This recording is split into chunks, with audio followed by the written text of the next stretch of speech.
II actually wrote a reference in the book. He read our book and kind of read something about it, wrote something about it.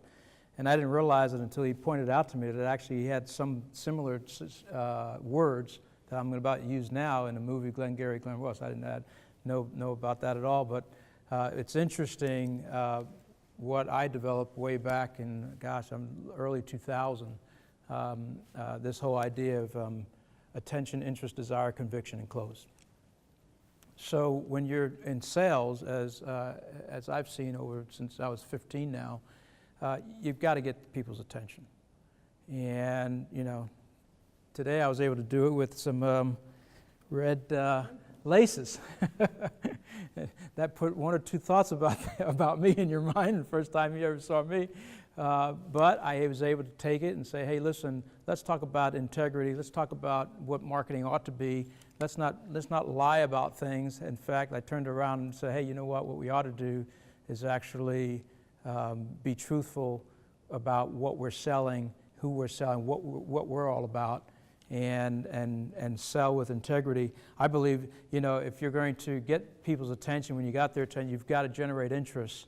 Then I think they're going to really be more interested in you as a person than I believe than you and what you're able to produce as a product. And I think that people are more interested today in you as a person and knowing that they can trust you. Robert talked about this early on in his presentation. He talked about trust.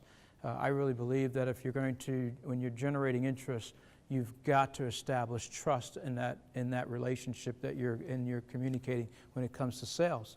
And so if you can generate trust and if you and get that involved in kind of into the fabric of the relationship, then at that point I think they've generated interest not so much in what your product is, they're generating interest in you.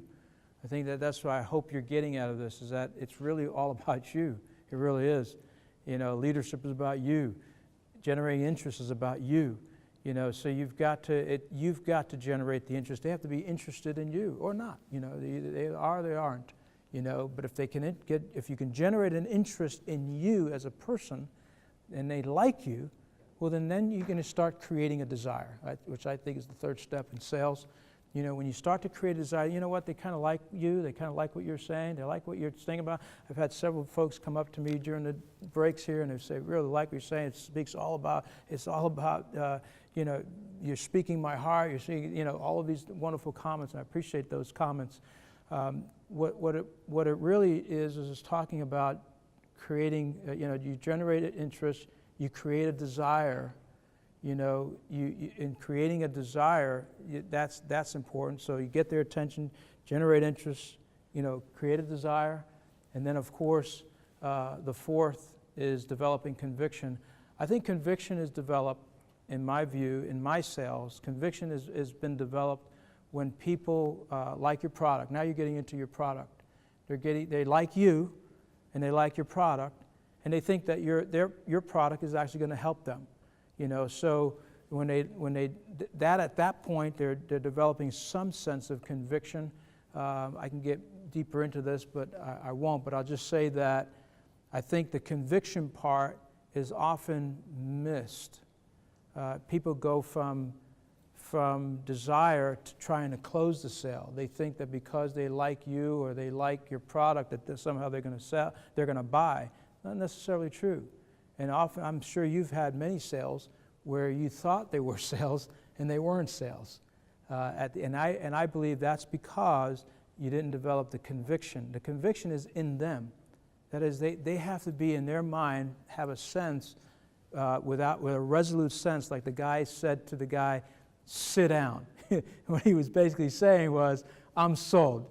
Okay, sit down. I got a conviction now. And the guy said, no, I won't. He still was taking in control of that situation. But basically, he had established conviction. And that is what's often missed. The closing of the sale is, I believe, the easiest part. They just have to sign the contract. But you can't get to signing the contract if they don't have a conviction as to why they really think they should sign that contract. And just because they like you and just because they like your product doesn't necessarily mean they have a conviction about it. number one. Number two, it may be that you don't understand your product may be too expensive. Or maybe there's something going on in their mind, maybe they don't have the money for this right now.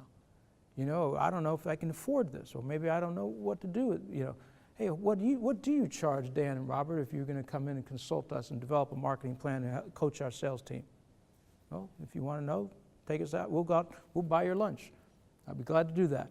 And I'll be glad to have that discussion with you. But closing a sale is the easiest part of this entire process.